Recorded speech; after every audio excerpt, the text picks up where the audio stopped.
మేడ్చల్లో school ఫీజులు వేధింపులు తాళలేక ఓ విద్యార్థిని ఆత్మహత్య యత్నం చేసి ఆసుపత్రిలో చికిత్స పొందుతుంది. మేడ్చల్ పట్టణంలోని శ్రీ చైతన్య పాఠశాలలో 10వ తరగతి చదివి అఖిలను పాఠశాల ప్రిన్సిపల్ ఫీజు కోసం వేధించడంతో హత్యాయత్నం చేసిందని విద్యార్థిని తల్లి వాపోయింది. ప్రస్తుత అఖిల ఓ ప్రైవేట్ ఆసుపత్రిలో చికిత్స పొందుతుంది.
నా బిడ్డని ప్రిన్సిపల్ కన్నదా తెలిసిందా నాకు తెలిసింది ఎందుకు నా స్థాయికి మించిన హాస్పిటల్ ఒక పిల్ల దత్త తీసుకుంటా అనుకోండి అనుకోండి అనాలనుకోండి చదివిరా కరోనా టైం ఎంతో మంది పేరెంట్స్ వచ్చుకొని ఎన్నో స్కూళ్ళు తీసుకొని చదివిస్తుంది ఏ 100 మంది పిల్లలు నా బిడ్డ అనాలనుకోని చదివిపోయారు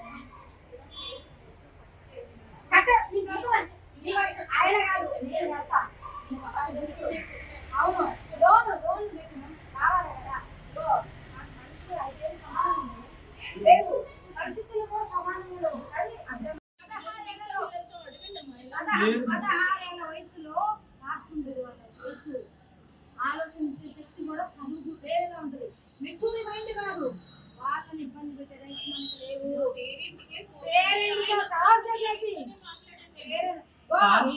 నువ్వు నా బిడ్డలే కాదు ఎంతమంది పిల్లల ఇబ్బంది పెడతా నాకు తెలుసు ఆస్య నా ఫ్రెండ్ లక్ష్మి నా ఫ్రెండ్ పిల్లలు ఉన్నారు డబ్బుల విషయంలో నువ్వు ఎంత బాధపడతావో నాకు తెలుసు నా బిడ్డకి అయితే నువ్వు ఎంప్లాయ్ అయితే నీ మేనేజ్మెంట్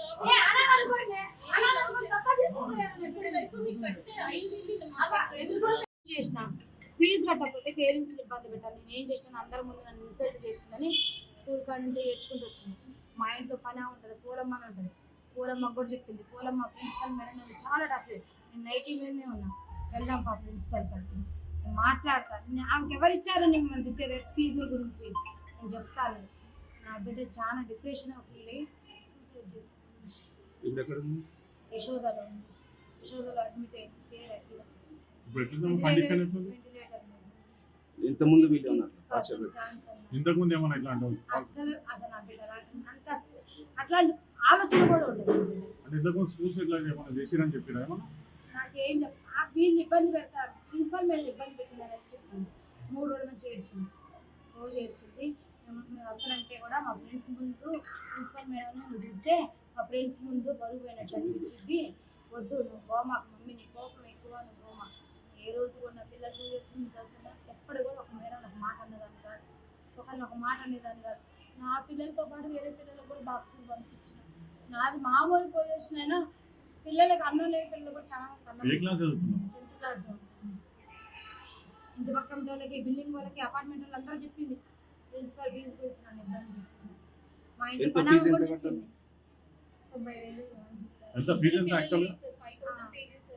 90,000 ఇవి కట్టాలన్నారు లాస్ట్ ఇయర్ కొంచెం పెండింగ్ ఉంది మొత్తం కలిసి మనం 24,000 ఇచ్చిన అయితే ఇంగ్లీష్లో తక్కువ మార్కులు వచ్చినాయని లాస్ట్ 1 month 2 months క్రితం బాబుని టార్చర్ చేశాను బాబు డిప్రెషన్లోకి వెళ్ళిపోయింది వీళ్ళ వల్ల బాబు ఇప్పుడు దగ్గర 1 lakh ట్రీట్మెంట్ అయింది నా దగ్గర అన్ని రిపోర్ట్స్ ఉన్నాయి అన్ని ఫైల్స్ ఉన్నాయి నేను బంజారా హిల్స్ సైకాలజిస్ట్ ఆశా హాస్పిటల్లో చూపిస్తున్నా డాక్టర్ చైతన్య దగ్గర చూపిస్తున్నాను ఓన్లీ బాబుకి 35 40 వచ్చిన ఇంగ్లీష్ మార్కులను ప్రిజర్వ్ చేశారు బాబు సేమ్ 2th క్లాస్ అయితే వేరే కట్టాల్సిన ఫీజు బాబు ట్రీట్మెంట్ పోవాలి.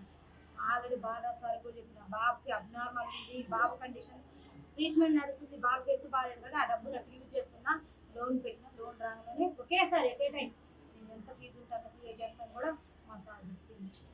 బాబు కూడా బాగాలేదు, బాబు కూడా మన మధ్యసింకం పోయింది స్కూల్ అని టార్చర్ పిల్లల్ని ఏం ఫెయిల్ అయితే మనం రాసుకోకూడదు సార్, ఇయర్ లాస్ అయితే నెక్స్ట్ ఇయర్ చదువుకోకూడదు. ఎందుకు పిల్లలు లేనప్పుడు చదువు ఎందుకు? పిల్లలు బతుకుండి పిల్లలు బాగుంటారండి, చదువు కావాలి. పిల్లలు సూసైడ్ చేసుకొని చచ్చిపోయినాక చదువులు ఏమిస్తారు? చదువులు అంటే మాలాంటి వాళ్ళకి కడుపుకోక మిగల్చడానికి ఇలాంటి పెద్ద పెద్ద స్కూళ్ళు పెట్టేది, ఇలాంటి పెద్ద పెద్ద స్కూళ్ళు పెట్టేది మాలాంటి పేదోళ్ళ కోసం. ఇప్పుడు మేము ఎక్కడో నుంచి బతకడానికి వచ్చినాం, మేము తెలుగు మీడియం చదువుకున్నాం, సరైన జాబులు రాలేదనే కదా పెద్ద పెద్ద స్కూల్లో వేస్తే ఇంగ్లీష్ మీడియం చదువుకొని ఫారెన్ కంట్రీస్ అటు ఇటు పోతారు, మంచిగా మా పిల్లలు సెటిల్ అవుతారనే వేసాగా. మా పిల్లల్నే భూముల మీద నుంచి లేకుండా చేస్తే మీరెందుకమ్మా ఇలాంటి స్కూళ్ళు పెట్టుకొని ఏం చేస్తారు?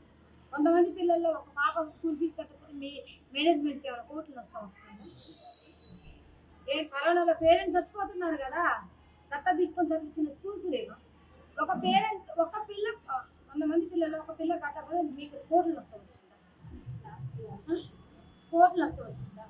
ఏం నష్టం వచ్చింది? మేనేజ్మెంట్కి ఎక్కడ నష్టం వచ్చింది? శ్రీ చైతన్య మీకు పేరుతో పిల్లల్ని చంపుతున్నారు.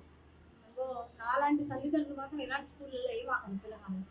ఇలాంటి స్కూళ్ళల్లో వేసి మీ పిల్లగాళ్ళని చంపుకోరు. వీళ్ళు ఎంత టార్చర్ పెడతారో తెలుసు. రైటింగ్ తప్పితే చదువుకోదు. రైటింగ్ రైటింగ్ రైటింగ్ రైటింగ్ ఏం రాస్తారు పిల్లలు? చదవాలి. రైటింగ్ అంటే పేరాలు రాస్తారు, పేరాలు రాని